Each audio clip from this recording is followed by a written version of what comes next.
नमस्कार, मैं हूं आपके साथ आशुतोष चतुर्वेदी और आप देख रहे हैं चुनावी खबरों पर हमारा आधारित खास बुलेटिन। सबसे पहले आप दिन की बड़ी चुनावी खबरों को संक्षेप में जान लीजिए। देखिए, जिसके बाद हम आपको बताएंगे कि ये खबरें खास क्यों हैं और इनके राजनीतिक मायने क्या है। पहली बड़ी खबर, अशोक गहलोत कैबिनेट में मंत्री पद से हटाए जाने के बाद सोमवार को कांग्रेस नेता राजेंद्र सिंह गुड़ा को राजस्थान विधानसभा से मार्शल आउट कर दिया गया। अब दूसरी बड़ी खबर, मणिपुर हिंसा को लेकर संसद का मॉनसून सत्र तीसरा दिन यहां भी बवाल हुआ। और तीसरी बड़ी खबर, मणिपुर मुद्दे पर संसद की कार्रवाई को बाधित करने की वजह से आम आदमी पार्टी के सांसद संजय सिंह को पूरे मॉनसून सत्र के लिए निलंबित कर दिया गया। चौथी खबर, कर्नाटक के उप मुख्यमंत्री डीके शिवकुमार ने गंभीर आरोप लगाते हुए कहा कि उनके पास यह सूचना है कि कर्नाटक सरकार को गिराने की साजिश रची जा रही है। और पांचवी बड़ी खबर, वाराणसी के ज्ञानवापी परिसर में चल रहे पुरातत्व संरक्षण पर यानी एएसआई पर सुप्रीम कोर्ट ने अंतरिम रोक लगा दी है। यह रोक बुधवार यानी कि 26 जुलाई शाम 5 बजे तक जारी रहेगी। आगे बढ़ते हैं, अब इन खबरों के विस्तार से आपको हम बताते हैं। पहली खबर थी, अशोक गहलोत कैबिनेट में मंत्री पद से हटाए जाने के बाद सोमवार को कांग्रेस नेता राजेंद्र सिंह गुड़ा को राजस्थान विधानसभा से मार्शल आउट कर दिया गया। अब देखिए, राजेंद्र गुड़ा के लाल डायरी वाले दावे को लेकर भी हंगामा हुआ। कांग्रेस के ही मंत्रियों ने उन्हें सदन में प्रवेश नहीं करने दिया। राजस्थान के पूर्व मंत्री राजेंद्र गुड़ा ने आरोप लगाया कि उन्होंने सदन में बोलने की उन्हें अनुमति नहीं दी गई और कांग्रेस के मंत्रियों ने उन्हें घसीटकर सदन से बाहर निकाल दिया। राजेंद्र सिंह गुड़ा का कहना है कि लगभग 50 लोगों ने उन पर हमला कर दिया। उनके खिलाफ आरोप लगाए कि वो बीजेपी के साथ हैं। ऐसे में राजेंद्र गुड़ा भावुक भी हो गए, रोते हुए नजर आए। साथ ही उन्होंने गहलोत सरकार को चुनौती देते हुए कहा कि लाल डायरी में गहलोत और उनके बेटे वैभव गहलोत समेत कई बड़े मंत्रियों से जुड़े काले कारनामे रिकॉर्ड हैं। उन्होंने कहा कि इस डायरी में करोड़ों का लेन देन है। देखिए, ये सारी चीजें तो मैं अभी आपको नहीं बता पाऊंगा, सारी मेरे ध्यान में भी नहीं है। 50 लोगों से धक्के खा के गुस्से खा के यहाँ बैठा हूँ, पूरा पसीने में भरा हूँ और मेरी अभी तक मेरी फिजिकली स्थिति ये ऐसी नहीं होगी। अभी मुझे थोड़ा सा रेस्ट होगा, मैं कल से जनता के बीच में जा रहा हूँ। आपकी आंखों में आज हमने देखा बिल्कुल आंसू जैसे थे। आंसू जैसे तो क्या, लेकिन मुझे धक्का लगा कि जो लोग मुझे लेके गए थे रसगुल्ला खिला के, मुंह में रसगुल्ले दिए थे, और उन लोगों ने आज मैं एक माता हमारी बहन बेटियों के लिए बोलना चाह रहा था, छोटी सी बात बोली थी 15 सेकंड की, उस बात के ऊपर उन्होंने जिस तरीके से मुझे बर्खास्त किया, मुझे सुनने का मौका नहीं दिया, मुझे पूछा ही नहीं। इसमें वो मुझे यदि पूछ लेते, मुझे कहता रिजाइन दे देता। मैं मुख्यमंत्री का अधिकार है किसको रखे किसको नहीं रखे, मैं इस्तीफा दे देता। इसके अलावा मुख्यमंत्री जी मुझे बुला के कुछ कहते तो मैं बात करता। तो गहलोत सरकार में मंत्री रहे राजेंद्र गुड़ा के लाल डायरी को लेकर किए गए दावे के बाद विपक्ष ने हंगामा किया। उन्होंने इस डायरी का राज खोलने की मांग की। उनका कहना है कि वो भी जानना चाहते हैं कि उस लाल डायरी में ऐसा क्या था जिसे फाड़ने के लिए कांग्रेस नेता इस हद तक गिर गए। गजेंद्र शेखावत, उन्होंने क्या कुछ कहा इसको लेकर, आपको सुनाते हैं। राजेंद्र गुड़ा जी जो विधायक थे और माननीय गहलोत साहब के कृपा पात्र थे, उन्होंने खुद कल कहा है कि मेरी जिंदगी की सबसे बड़ी भूल है कि मैंने विश्वास किया। वो अपने 50-100 साथियों के साथ में जाकर के वहां इनकम टैक्स के अधिकारियों से जबरन वो लाल रंग की डायरी छीन करके लेकर आए थे।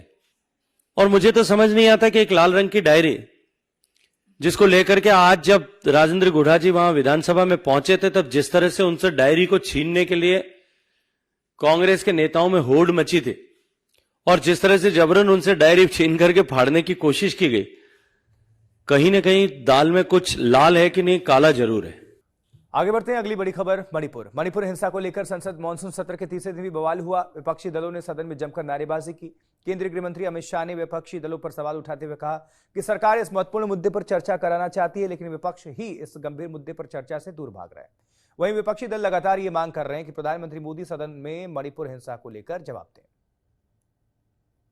इस बीच अमित शाह ने क्या कहा, मल्लिकार्जुन खड़गे ने क्या कहा, आपको सुनाते हैं। मेरा विपक्ष के सभी सम्मानीय सदस्यों से मेरा आग्रह है कि एक बहुत संवेदनशील मुद्दे पर काफी सदस्यों ने, सत्ताधारी दल के और विपक्ष के दोनों ओर के सदस्य ने चर्चा की मांग की है। मैं सदन में चर्चा के लिए तैयार हूं। मुझे मालूम नहीं है कि विपक्ष को चर्चा करने देना नहीं चाहता।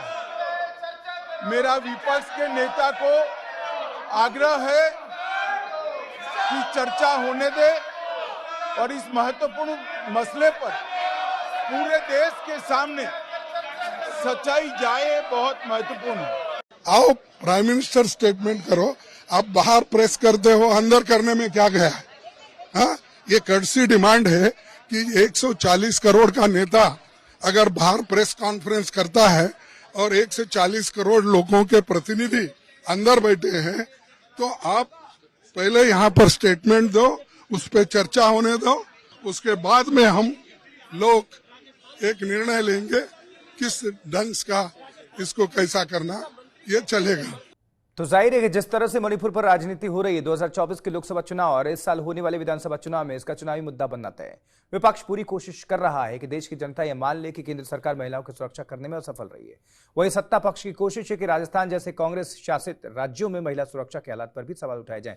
यही घटना बिहार में भी हमें देखने को मिली और ऐसे कुछ पश्चिम बंगाल में भी। तो सत्ता पक्ष भी कह रहा है कि पश्चिम बंगाल, राजस्थान और बिहार पर क्यों बात नहीं होनी चाहिए, क्यों चर्चा नहीं होनी चाहिए, चर्चा सिर्फ मणिपुर पर ही क्यों होनी चाहिए, ये भी सवाल उठ रहा है।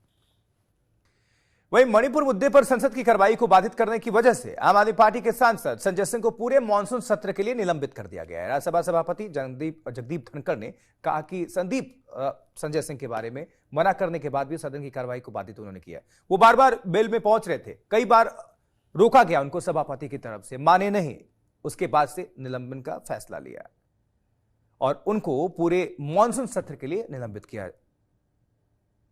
तो राज्यसभा सभापति ने यह कार्रवाई पीयूष गोयल के प्रस्ताव पर की। पीयूष गोयल ने कहा था कि सरकार चर्चा को तैयार है, फिर भी कार्रवाई जानबूझकर बाधित की जा रही है। आम आदमी पार्टी ने इस पर नाराजगी जाहिर करते हुए कहा कि संजय सिंह लंबे वक्त से केंद्र की आंखों में खटक रहे थे, लेकिन उन्हें चुप करवाना केंद्र की बस की बात नहीं है। इस बीच आम आदमी पार्टी के नेता सौरभ भारद्वाज क्या कह रहे हैं और सुशील मोदी बयान सुनाते हैं। संजय सिंह केंद्र सरकार की आंखों में कई महीनों से चुभ रहे हैं। मणिपुर पे जब संजय सिंह जी नारा लगाते हैं तो सारा विपक्ष उनके साथ आवाज बुलंद करता है। उनके पीछे सीबीआई छोड़ी, ईडी छोड़ी, मगर वो चुप नहीं हो पाए। संजय सिंह आदमी ऐसे नहीं कि वो चुप हो जाएं। आप उनको संसद में चुप कराएंगे, वो सड़क पे और ज्यादा शोर मचाएंगे। केंद्र सरकार को अगर लगता है कि इस तरीके से हमारे लोगों को सस्पेंड करके वो मणिपुर की आवाज को दबा सकते हैं, तो वैसा नहीं होगा। आज आम आदमी पार्टी के संजय सिंह ने जिस प्रकार का वेल में जाकर हंगामा करना शुरू किया कि मजबूरन सदन को उनको निष्कासित करना पड़ा है पूरे कार्यकाल के लिए। देखिए, हम सदन में आते हैं चर्चा के लिए, बहस के लिए, और जब सरकार तैयार है तो आज तीसरा दिन हो गया कि सदन को चलने नहीं दे रहे हैं। और जबकि क्वेश्चन आवर चल रहा था, इसमें तो अधिकांश क्वेश्चन विपक्ष के लोगों के थे, लेकिन उसके बावजूद संजय सिंह वेल में आकर और जिस प्रकार से हंगामा कर रहे थे, तो एक अच्छा निर्णय है। उधर कर्नाटक के उप मुख्यमंत्री डीके शिव कुमार ने गंभीर आरोप लगाते हुए कहा है कि उनके पास यह सूचना है कि कर्नाटक सरकार को गिराने की साजिश चल रही है। उन्होंने कहा कि कुछ लोग सरकार के खिलाफ साजिश रच रहे हैं। उन्होंने कर्नाटक को अस्थिर करने के लिए सिंगापुर में बैठक की है। बता दें कि हाल ही में मुख्यमंत्री सिद्धारमैया से नाराज चल रहे पार्टी के वरिष्ठ नेता बीके हरिप्रसाद ने सिद्धारमैया से नाराजगी जताते हुए कहा था कि वो कांग्रेस में कई मुख्यमंत्री बना चुके हैं और वो जानते हैं कि किस तरह मुख्यमंत्री बनाना है और किस तरह उनको गद्दी से हटाना है। इस पूरे मामले को लेकर डीके शिव कुमार क्या कह रहे हैं वो आपको सुनाते हैं। हमारे पास ये सूचना है, ये उनकी रणनीति है। बेंगलुरु की बजाय वो बाहर बैठकर ये काम कर रहे हैं। कुछ लोग कर्नाटक सरकार के खिलाफ साजिश रच रहे हैं ताकि इस सरकार को गिराया जा सके। वो लोग सिंगापुर में बैठे हैं और वहां उन्होंने कर्नाटक को अस्थिर करने की साजिश रची है। और आज दिन की एक और बड़ी खबर, यूपी के वाराणसी के ज्ञानवापी परिसर को लेकर। परिसर में चल रहे पुरातत्व संरक्षण पर सुप्रीम कोर्ट ने अंतरिम रोक लगा दी है 2 दिनों के लिए। ये रोक बुधवार यानी परसों 26 जुलाई को शाम 5 बजे तक जारी रहेगी। सुप्रीम कोर्ट ने कहा है कि इस बीच मस्जिद पक्ष जिला जज के आदेश के खिलाफ इलाहाबाद हाई कोर्ट में अपील दाखिल करे और बुधवार को ही इस पर सुनवाई हो। सर्वे को लेकर आगे का आदेश हाईकोर्ट ही देगा। हिंदू पक्ष के वकील सुभाष नंदन चतुर्वेदी, उन्होंने क्या कहा आपको सुनाते हैं। उनकी 4 टीमें लगी हुई थी, चारों टीम चारे कोने पर इन्होंने अपनी पूरी तैयारी की है। 4 टीम इनकी लगी थी और चारों टीम जो है चारों छोर पर, चारों पश्चिमी दीवार और पूर्वी दीवार, चारों तरफ इन्होंने जो है मेजरमेंट शुरू कर दिया था। लेकिन तब तक सुप्रीम कोर्ट का स्थगन आदेश आया है 26 जुलाई तक के लिए। अगली सुनवाई तक के लिए आज एसआई की कार्रवाई रोक दी गई है।